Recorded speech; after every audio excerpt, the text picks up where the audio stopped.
우리는 가족 구원 때문에 얼마나 많이 씨름하는지 몰라요. 가족 구원 때문에. 가족을 예수 믿게 한다는 것이 얼마나 어려운지를 우리는 깨닫습니다. 저는 참 가슴 아픈 그런 일들이 많이 있어요.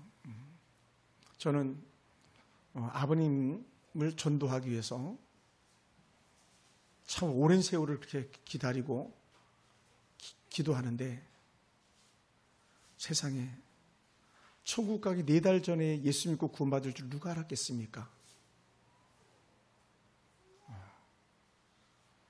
나이 70이 돼서 예수 믿고 믿을만 하고 교회 갈만 했더니 하나님께 훌쩍 데려가 버리셨어요. 그래서 저는 깨닫습니다. 주 예수를 믿어 그리하면 너와 내 집이 구원을 얻으리라는 말씀에 우리 아버님이 거기에 딱 들어맞은 거예요. 우리 어머님이 거기에 딱 들어맞았어요.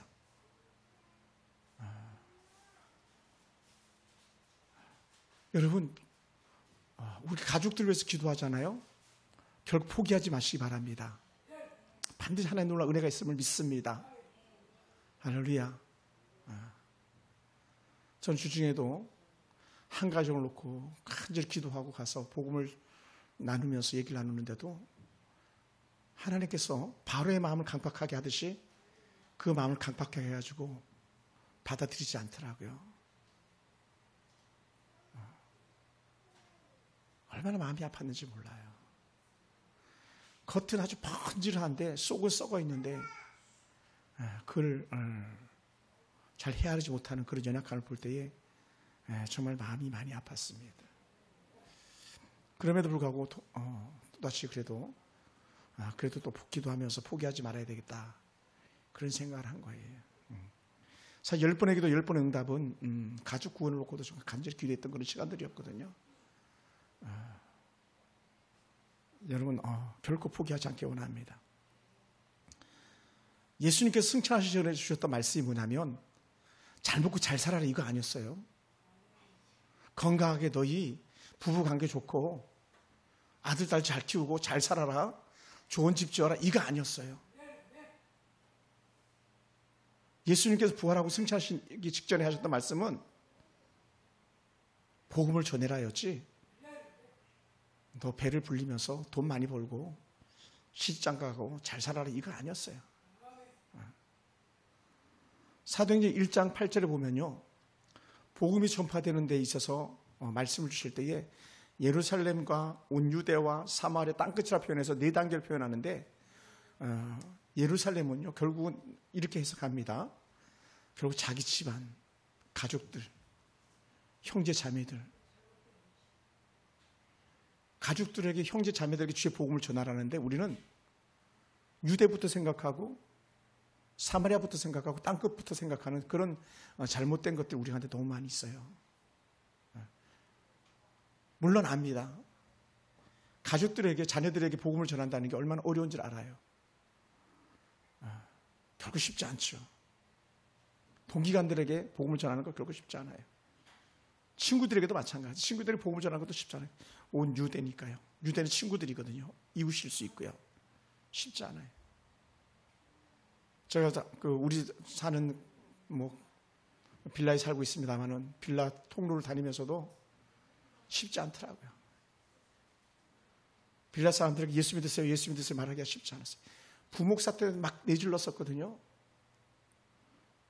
아래집 윗집 돌아가면서 막 만나는 사람한테 다 예수 믿으시라고 그러고 그래도 교회가 명색이 있는 교회니까 교회 자랑하고 행사 때마다 부르고 했었던 그런 적들도 있었습니다만 그런데 제가 이곳에 살면서는 유대 사람들에게 다시 말하면 이웃들에게 복음을 전하는 게 그렇게 쉽지 않더라고요. 제가 자주 회개할 때가 있어요. 2층 당구장 아저씨, 1층 곱창집 아저씨, 술집 아줌마 그들이 예수 믿으라는 말을 갖다 잘 못하는 것이 얼마나 부끄러운지 몰라요. 가까운 이웃 아닙니까? 여러분 저만 그런가 혹시 아랫집 윗집 사람들한테 그렇게 예수 믿으라고 말하기가 쉬웠던가요? 어렵던가요? 사마리아는 어떻습니까? 한 단계 더 건너뛰어서 직장 동료들한테,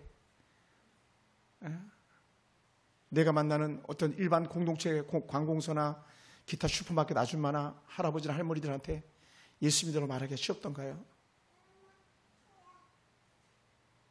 선교지는 어떻습니까?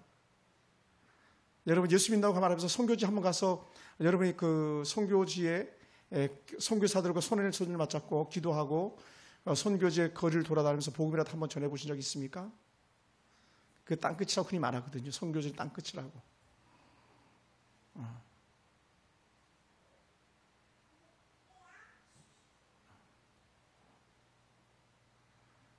그냥 나만 믿으면 되지. 나만 믿으면 천국 가면 되지. 우리 애들만 천국 데리고 가면 되지. 이런 열망 가지고 우리가 신앙생활 했던 날들이 얼마나 많았습니까?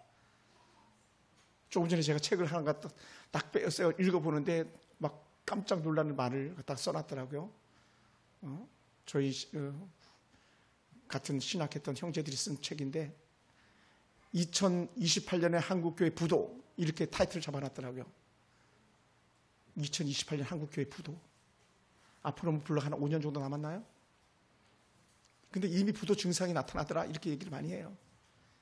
제가 지난주 금요 초라 끝난 다음에 제가 또 장례식 가정이 있어가지고 장례식을 잠깐 갔다 오는데 장로님을 만나서 쭉 얘기를 나누는데 1200명 교회면 아주 큰 교회입니다. 그래도 한국교회에서. 근데 부목사가 지원이 없대요. 근데 나쁜 데도 안에 부천이에요. 부천에서 교회가 부목사가 없는데 부목사가 없어가지고 담임 목사는 청빙에서 새로 왔는데 45살 담임 목사에서 섭외해놨는데 부목사 지원이 없어가지고 담임 목사 힘들 것 같아서 어떡하죠 목사님. 근데 저한테 그런 하소연을 하더라고요. 1200명 교회에 부목사 지원 안 한다. 근데 안 할 만도 했어요. 교회들이.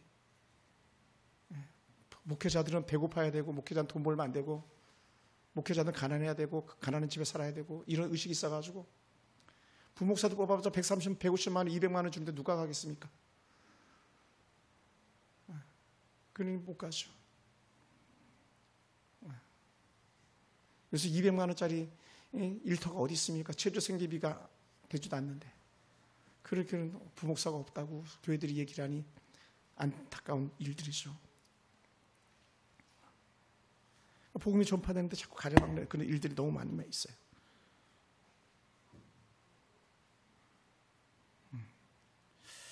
바울과 실라가 상황이 좋을 때 복음을 전했던 게 아니라 매를 맞아가면서 복음을 전했고 감옥에 갇히면서 복음을 전했고 복음을 전하는 중에 하나님께서 기적을 베풀어가지고 옥에서 나왔고 옥에서 나오다 보니까 간수장 가정이 우리도 예수 믿고 싶다 해서 온 가족이 통으로 예수 믿는 사건이 바로 이 사도행전 16장 바울과 실라가 찬송 중에 나타났던 사건이거든요. 주 예수를 믿으라 그리하면 내 집 구원을 받으리라. 이 놀라운 은혜가 상황이 좋을 때 아니라 가장 큰 고통이 있을 때예요. 오늘 만약 저와 여러분 삶 가운데 고통이 있고 환란이 있다면 오히려 더 복음을 전할 텐데 너무 우리는 편안하고 먹고 살만하고 할만하고 쉴만하고 문제없고 그러니 복음을 전하는데 우리가 얼마나 영적으로 게으른지 모릅니다. 깨어있지 못한 그런 모습이 아닐까 생각됩니다. 여러분 복음은 점진적으로 확장되어져 가는 거예요. 저를 한번 보실래요? 내가 먼저 예수를 잘 믿어야 된다. 여러분 여기 있어야 됩니다. 아멘. 한번 따라해보세요. 내가 먼저 예수를 잘 믿어야 돼.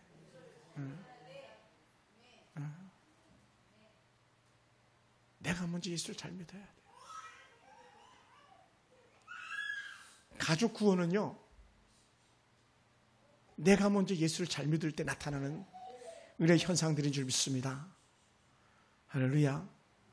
그게 뭐냐? 내가 철저하게 희생하는 거예요. 철저하게. 가족들을 위해서 철저하게 희생하는 거. 철저하게. 아들들에게 철저하게 희생. 아들, 딸들에게 철저하게 희생. 예를 들어서 애들 맨날 좁혀고 집 밟고 남편의 말도 안 듣고 막 바가지 긁으면서 여보 나랑 같이 교회 나가자. 여보 나랑 같이 예수 믿자. 이렇게 하면요. 그 말을 어느 아들이 들어주겠고 어느 남편들이 들어주겠습니까? 우리 철저하게 자기를 내려놓고 자기를 부인하면서 전하는 복음이 영적인 가치가 있는 줄 믿습니다. 가족을 구원하자고 하면서 형제들에서 조금 더 손을 내밀지 않고 그런 식으로 하면 우리가 무슨 수로 가족 구원을 이루겠습니까? 뭐 남 얘기하는 게 저희 가족 얘기하는 거예요.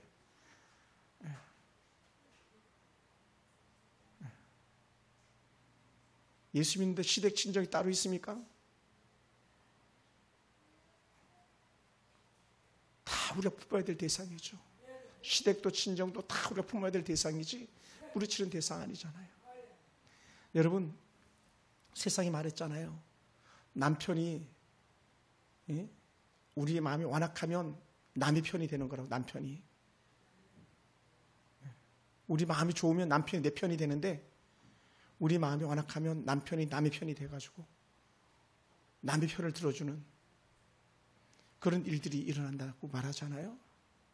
얼마나 우리가 완악하면 가장 가까운 남편이 님이 돼야 될 사람이 남이 되는 그런 형상들이 있겠습니까?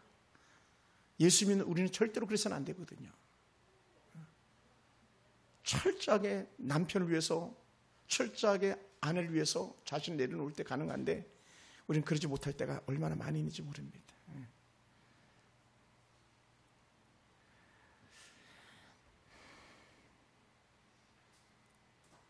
여러분, 결코 쉽지 않은 전도자의 입이에요. 쉽지 않은. 아이들한테 신앙생활 잘하라고 말하고 싶은데 부부가 금술이 좋지 않은데 어떻게 아이들에게 신앙생활 잘하라고 말하겠어요? 내가 아이들을 존중하지 않는데 어떻게 신앙생활 잘하라고 말할 수 있겠어요? 철저히 우리는요, 제가 아주 좋아하는 말 중에 하나인데 나는 없고 오직 주님만 보입니다. 이 고백할 때 가능한 거예요. 할렐루야. 나는 없어요. 복음을 전하는 전도자는요, 자기 자존심 없어요. 우리는 온갖 쌍소리를 들어도 나는 없고 오직 주의 복음을 위해서 사는 사람들은 남을 위해서 존재하는 사람인 줄 믿습니다. 예수님께서 십자가 달려 죽으실 때 십자가에서 내려오실 수도 있었어요. 십자가 밑에 있는 그 수많은 로마의 군종들을 다 날려버릴 수도 있었어요. 그렇게 하지 않으셨던 이유는 뭐냐면 예수님은 낮아지셔야 됐고 본이 되셔야 됐고 십자가에 죽으셔야 됐기 때문에 그렇게 십자가 달려 죽으실 수밖에 없었고 그 결과물이 바로 오늘 우리에게 예수 믿고 구원받은 자들에게 하는 길이었던 것이죠. 그러니까 오늘 우리는요, 예수님 이 땅에 오셨던 목적을 분명히 깨달아야 됩니다. 오늘 우리가 예수 잘 믿는 목적을 분명히 깨달아야 됩니다. 그것은 뭡니까?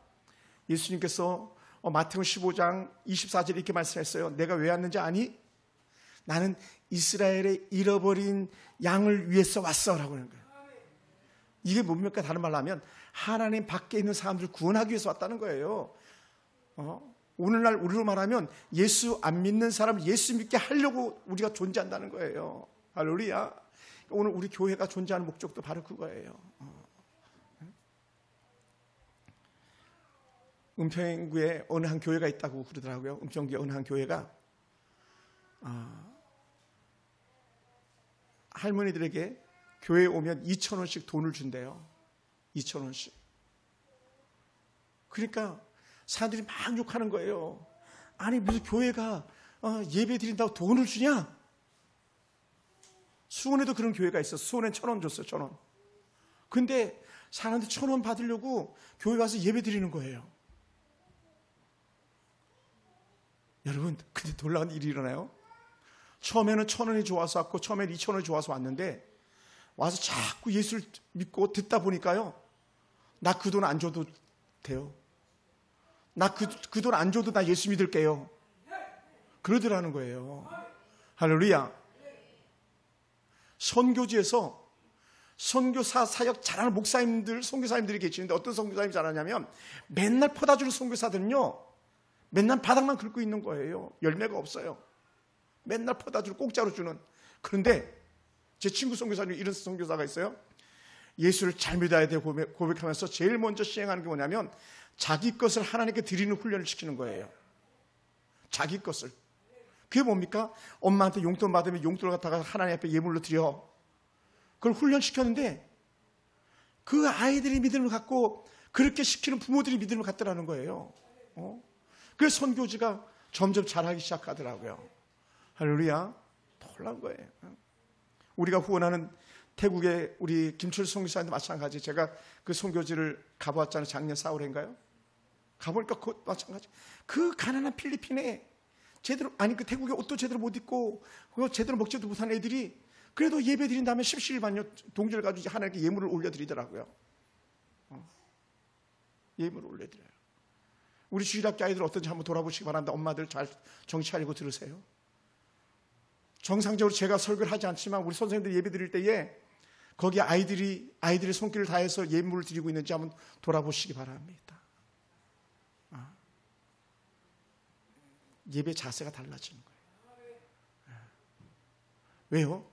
자기 것을 희생하는 거기서 시작되는 거예요. 신앙은. 남편에게 복음을 전한다. 남편에게 내 자존심을 던져버리는 것부터 시작되는 거예요. 자녀들에게 복음을 전한다. 자녀들에게 내가 가지고 있는 자존심을 갖다 내려놓는 것부터 시작해야지 자녀들이 예수 믿고 구원받는 놀라운 은혜가 시작되는 줄 믿습니다. 형제들에게도 마찬가지, 이웃들에게도 마찬가지, 다 그거예요. 한국 교회가 왜 초기에 부흥했는지 아십니까? 목장 예배마다 우리말로 한 목장 예배, 구역 예배들이요 풍성했어요. 저도 청년 때 구역 예배 가보면요, 구역 예배 드리고 나면 애프터 타임 먹는 시간이 막 얼마나 풍성한지 몰라요. 뭐 그때는 뭐 한 7, 8집 돌아가니까 뭐 한 달에 한 번씩 정도 돌아가고 한 달 반, 2달에 한 번씩 돌아가는 구역 예배였는데 얼마나 풍성했는지 몰라요. 야, 그러니 그것 때문에라도 막 구역 예배가 부흥하기 시작해서 한국 교회가 그렇게 자라간 거예요. 제가 했던 일동의 동부교회도 그랬어요. 동부교회 권사님들, 집사님들이 그렇게 풍성했던 거예요. 근데 요즘 우리는 어떻습니까? 우리는 예수 잘 믿고 있습니다. 좋은 책 많이 봅니다. 좋은 음악 많이 듣습니다. 뭐 유튜브에 얼마나 좋은 말 그대로 그냥 주옥 같은 설교들이 막 쌓여 있어서 초이스해서 듣습니까? 근데 정작 우리 마음은 냉랭하지 않습니까?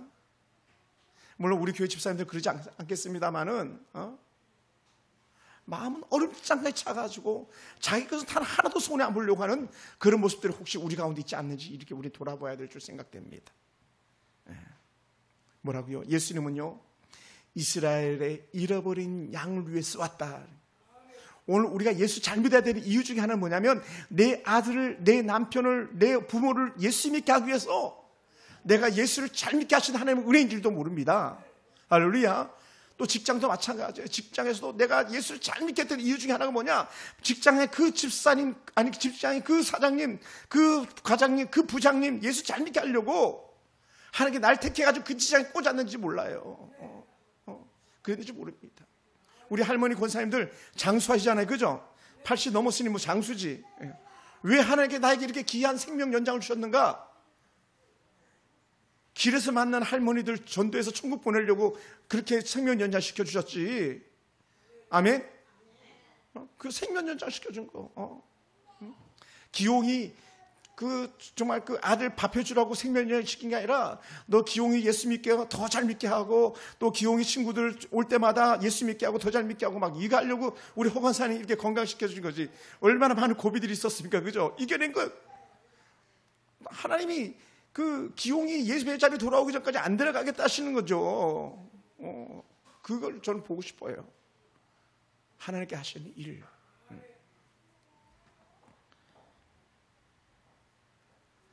제가 참 부러운 가정이 누구냐면 오전에 제가 얘기했던 오정현 목사님 가족들하고요.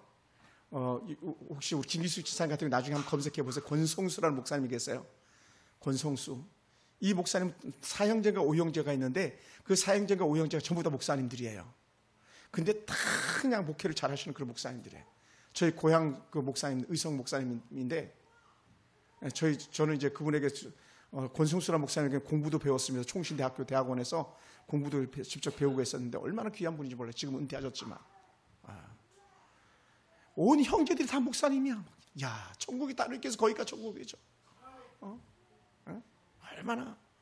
요번에 최근에 뭐 쓰는 어느 강일동가 무슨 하는 목사님 있어요? 강도원인가 누군가 하는 목사님? 거기는 뭐 집안이 모이면 목사가 16명이 모이는 데잖아요. 16명이 목사가.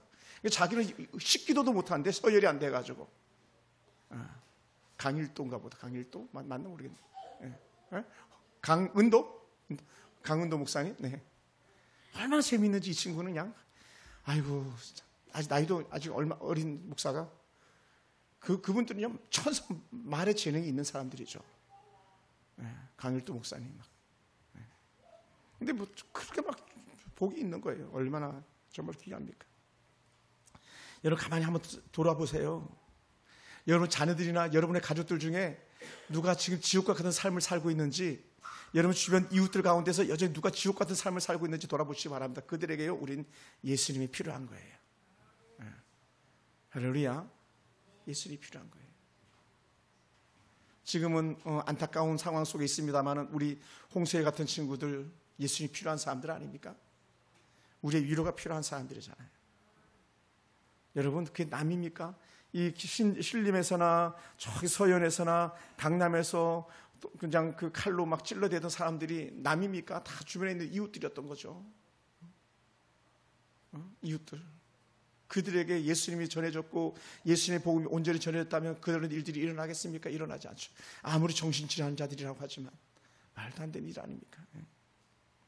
그리고 여러분 가만히 돌아보시기 바랍니다. 여러분 주변에서 지옥 같은 삶을 살고 있는 사람이 누군가, 그 사람이 내가 필요하다 여기시고요, 따스한 손길을 내밀치고 하다못해 따뜻한 숭늉이라도 건넬 수 있는 그런 모습이 저와 여러분 삶 가운데 일어나길 주여 축원합니다. 할렐루야. 여러분 막 짜증을 내잖아요. 화를 내잖아요. 그건요, 짜증을 내고 화를 내는 게 다 이유가 있어요. 왜 그런지 아세요? 내가 힘들다는 거예요. 내가 힘들어. 너 제발 좀 나 좀 바라봐줘. 나와 좀 함께 있어줘. 이 얘기를 하는 거거든요. 그런데 우리는 어떻게 다가갔습니까? 왜 짜증내냐고, 왜 화를 내냐고 막 맞부딪히니까 전쟁이 일어나는 거 아닙니까? 그러니까 우리는요, 하나님 안에서 포근한 사랑을 가지고 손을 내미는 그런 은혜가 우리 가운데 있어야 될 줄로 믿습니다. 그런 사람들에게 찾아갈 수 있는 저와 여러분 되기 원합니다. 그러다 보니까요, 우리는 모두에게 관심이 필요합니다.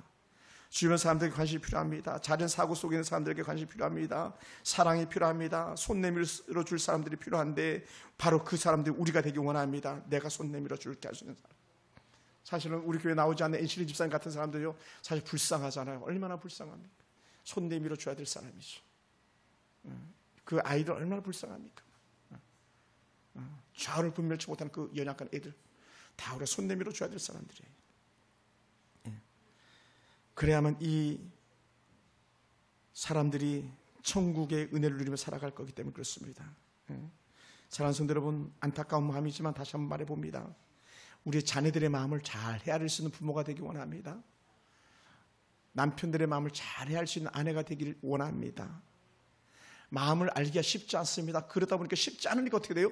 그들과 충분한 시간을 보내는 거예요. 남편과 충분한 시간, 아내와 충분한 시간을 보내는 거예요. 그리고 말하는 거예요. 같이 먹는 거예요. 아침에 일찍 제가 교회 와가지고 책을 또 이렇게 쭉 보는데 얘기하더라고요. 다른 거 하지 마시고요, 하나만 주세요라고 책에 그렇게 써 있더라고요. 길게. 그냥 말하지 말고 하나만 주세요. 안고만 있어도 그 마음이 치료가 된다고. 책이 이만큼 두꺼운데 그 중에 다 폈는데 하나만 주세요 그러더라고요. 여러분 저를 보세요. 여러분이 저 안아주세요. 이렇게 손 내밀어 보세요. 목사님 안아드립니다.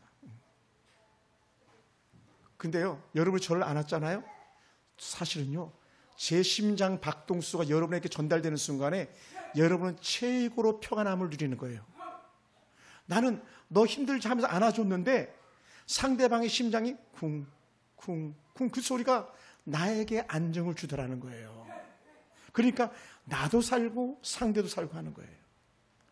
여러분, 왜 안아주는 게 그렇게 중요하냐면 우리가 10달 동안이나 엄마 모태 뱃속에 있으면서 그 소리를 들었다는 거예요.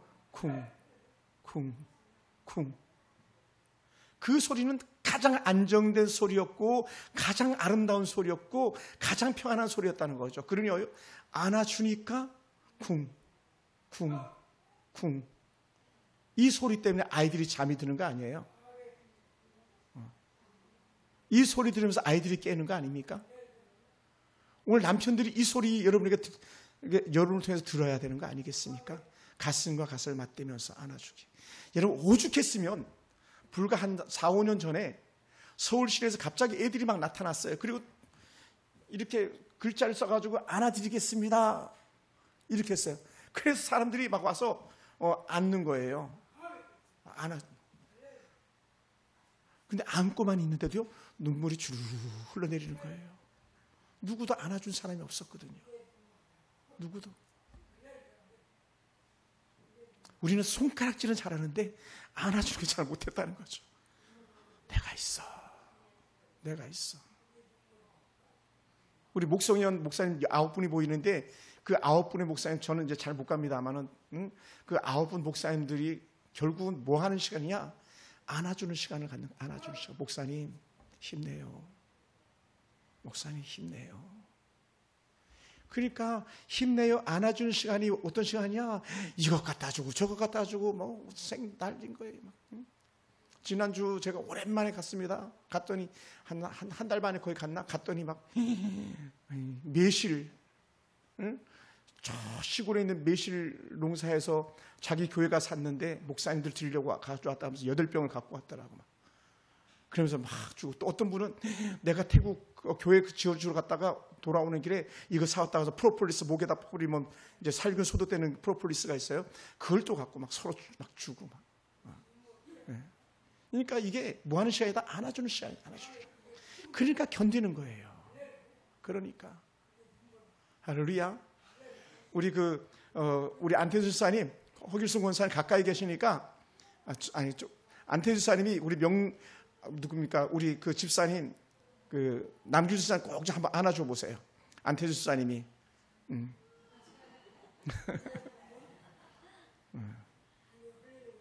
안아줘. 애들이 막 부모 달려올 때 막 손 벌리고 달려오잖아요. 그냥 애들이 이렇게 달려오지 않고 손 벌리고 막 달려온다고. 왜? 안아달라는 거였거든요. 우리 하은이도 그랬거든요. 저한테 달려올 때. 나도 아빠 있다 그러면서 손 벌리고 달려오더라고. 여러분, 남편이 손 벌리고 달려오는데 아내는 안 돼.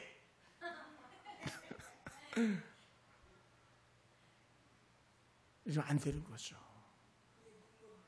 장방광 지사님 집에 가가지고 신랑한테 여보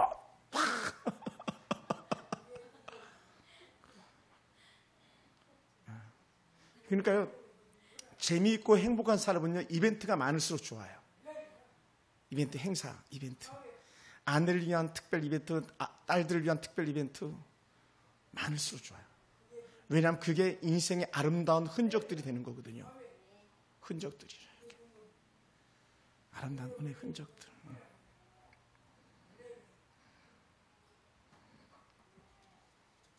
반복적인 관심, 그것은 결국 사랑이었거든요.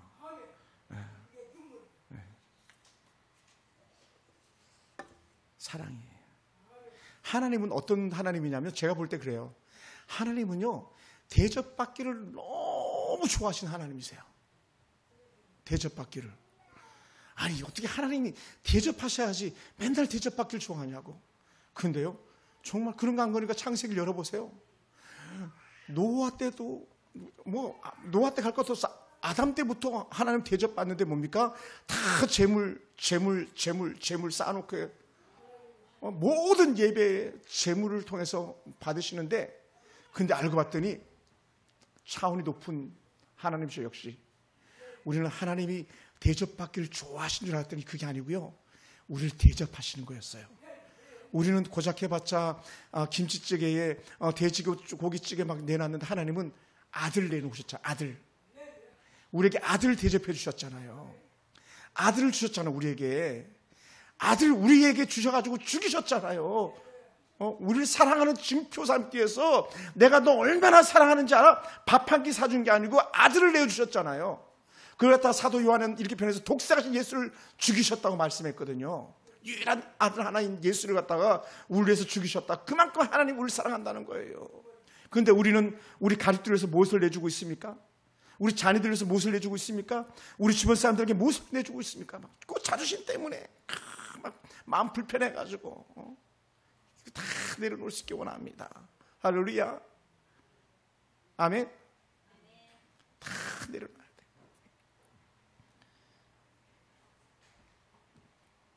그러다 보니까요, 우리가 사는 방법을 갖다가 잠언에서 아주 잘 말씀했어요. 한번 찾아볼까요? 잠언 27장 23절, 아주 우리 익숙한 본문인데 잠언 27장 23절이에요.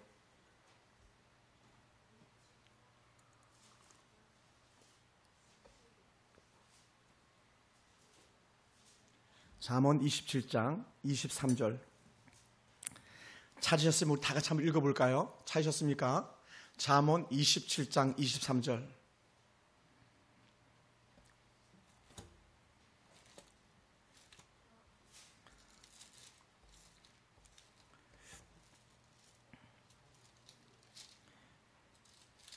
찾으셨습니까? 자, 요 잠언 27장에 정말 좋은 말씀이 몇 구절인데 그 중에 한 구절입니다. 자, 한번 23절 읽어봅시다. 시작. 내 양떼 형편을 부지런히 살피며 내 소떼에게 마음을 두라. 할렐루야. 마음을 두라. 부지런히 살펴라. 형편을 부지런히 살펴라. 그러니까 쉽게 얘기하면 이게 저를 위해서 있는 말씀이기도 한데 여러분에게도 똑같이 적용되어질 수 있는 거예요. 우리 남편이 지금 뭐가 필요하지? 우리 아들이 뭐가 필요하지? 우리 딸이 뭐가 필요하지? 계속 살피는 거예요. 그리고는 필요한 걸 얼른 내가 여기 있어요 막 내주는 거예요. 아멘. 할렐루야. 그게 우리가 살아야 될 거예요. 주변 이웃도 마찬가지예요. 그 이웃에 뭐가 필요하지? 그걸 살펴보는 거예요. 그리고 그들에게 건네는 거예요. 그들의 필요를 따라 건네는 거예요. 너 혹시 이거 필요하지 않았어? 너 이거 필요하지 않아? 여러분, 죄송합니다. 뭐 자랑질 같은 자랑질인데 우리 동기의 목사님들이 지난 목요일 날 어느 필리핀의 선교사님 한 분이 교회를 짓는데 너무 재정적으로 어려워졌어요. 순간적으로. 그 동기 그 단체 톡에 거기 이제 193명이 가입돼 있는데 원래는 한 300명, 400명 가까이 가입됐다가 막 다 빠져나간 거예요. 말이 많으니까 막. 근데 193명 정도 남은 단톡에다가 교회를 건축하다 어려워요. 이렇게 얘기를 올렸어요. 도움을 요청하는 그런 글을 올렸어요. 아주 짧게. 그랬더니 우리 동기 목사님들이 막 서로 내가 조금 보냈어요. 막 난리가 난 거예요. 난리가 났어요. 아니, 동기들을 그렇게 냉담하던 목사님들인데도 불구하고 아니 필리핀 선교사님이 어렸다니까 막 십실반으로 막 도와주겠다고 나선 거예요. 물론 저도 거기 포함됐습니다만 뭐 많이 보내지 못했습니다만 이게요 그 선교사님이 안아주는 시간인 거죠. 안아주는 시간. 내가 안아줄게. 네. 그게 안아주는 그런 시간이었던 거예요. 네, 사랑하는 성도 여러분, 그러다 보니까 요 말씀을 조금만 더 하고 말씀 마무리하겠습니다. 하나님은 어떤 분이냐? 하나님은 우리에게 주신 은혜 말씀 가운데 하나님은 우리에게 위로하시는 분이었어요. 할렐루야. 계속 위로하는 거예요. 그래서 제가 이 말씀을 가지고 설교를 여러 번 이렇게 신방 때 합니다. 병원에 가서 합니다. 이사야 40장 1절에서 이르는 말씀에 새 시대가 도래하면서 터뜨렸던 말씀이 내 백성을 위로하라. 내 백성을 위로하라. 너희의 하나님이 이르시되 너희는 위로하라. 내 백성을 위로하라. 위로하라. 내 백성을 위로하라. 지금 나라가 망하게 생겼거든요. 다 포로로 끌려가게 생겼거든요. 앞이 깜깜하거든요. 그러니까 찾아가서 그들 위로하라. 너에게 원한 갚는 날이 돌아온다. 비록 포로로 끌려가 전쟁에 포로로 끌려가지만 돌아올 날이 있을 거야. 그렇다 흔히 이제 신혼이라고 말합니다. 신혼의 날, 그 회복의 날, 원수 갚는 날, 신혼의 날이라고 표현하는 건데 너에게 신혼의 날이 있을 거야. 그러니까 말해줘. 너희 끝나지 않았어. 너희 완전히 망하지 않아. 가서 위로해줘. 위로해줘. 네. 여러분, 우리는 그런 의미에서요. 우리가 예루살렘에 있는 사람들, 사마리아에 있는 사람들, 땅끝에 있는 사람들, 뭐 중간에 유다 빼놨습니다만 유다 사람들 다 우리 찾아가서 위로하는 사람 되길 주님으로 축원합니다. 할렐루야. 위로하는 사람들, 내 백성을 위로하라. 우리 주님께서는요 철저하게 우리의 위로자가 되셨습니다. 예수님의 사역은 전적 위로 사역이었어요. 예수님의 사역 위로 사역. 가르치고 전파하고 치료하는 것. 결국 그 치료가 힐링, 위로였거든요. 위로. 그래서 오늘 이사야 4장 이사야 말씀처럼 너희의 하나님이 이르시되 너희는 위로하라. 내 백성을 위로하라. 하나님 주시는 은혜를 가지고 우리가 온전히 위로자로 쓰임받기 원합니다. 우리의 영혼을 구해야 될 사람들, 영혼을 구해야 될 가족들을 위해서 철저히 위로자로 쓰임받기 원합니다. 위로하고 격려하면서 그렇게 성도들이 함께 승리하기 원합니다. 철저하게 우리가 그렇게 살기 원합니다. 그러다 보니까 이게 나온 거예요. 마지막 결론입니다. 함께 울어주라라는 거예요. 따라해서 함께 울어줍시다. 함께 먹읍시다. 함께 놀아요. 여러분, 마음이 안 맞으면 같이 안 노는 거 아세요? 같이 놀아주는 것도 마음이 맞고 희생하면서 놀아주는 거예요. 그래서 우리는 같이 울고 같이 먹고 같이 놀아줄 때에 복음의 문이 활짝 열린 줄 믿습니다. 할렐루야. 그래서 잘 되는 교회는요, 같이 잘 먹는 교회, 같이 잘 노는 교회, 그런 교회가 잘 되더라고요. 가정도 그렇지 않습니까? 정말 잘 되는 가정들은요, 막 상다리가 부러질 정도로 차려놓고 막 사촌 형제들까지 불러가지고 먹고 마시는 가정들이 잘 되더라고요. 그게 성경적 교훈이었어요. 예수님이 잘하셨던 사역, 잘 드시는 사역이었던 것처럼 함께 먹고 함께 쉬면서 그러다가 툭 한마디 던지는 거예요. 내가 글쎄 예수 믿었더니 이런 기도 응답이 있었네. 내가 기도했더니 이런 응답이 있었네. 아니 생각지도 못했는데 우리 아이가 그렇게 좋은 열매를 얻게 되었네. 이 사람 믿어봐. 나랑 같이 교회 한번 가볼까? 이런 고백들이 나오는 거예요. 사랑하는 성도 여러분, 오늘 여러분의 삶을 다시 한번 돌아보시기 바랍니다. 누가 나를 보고 예수를 믿겠는가? 누가 나를 믿고 우리 교회에 따라오겠는가? 한번 가만히 뒤돌아보신다면 오늘 여러분 속에 아름다운 은혜 해답들이 일어날 거예요. 가슴을 내밀고 손을 내미는 그런 우리 서울 풍산교회 성도 되길 주님으로 축원합니다. 하나님은 저와 여러분을 사랑하십니다. 기도하겠습니다.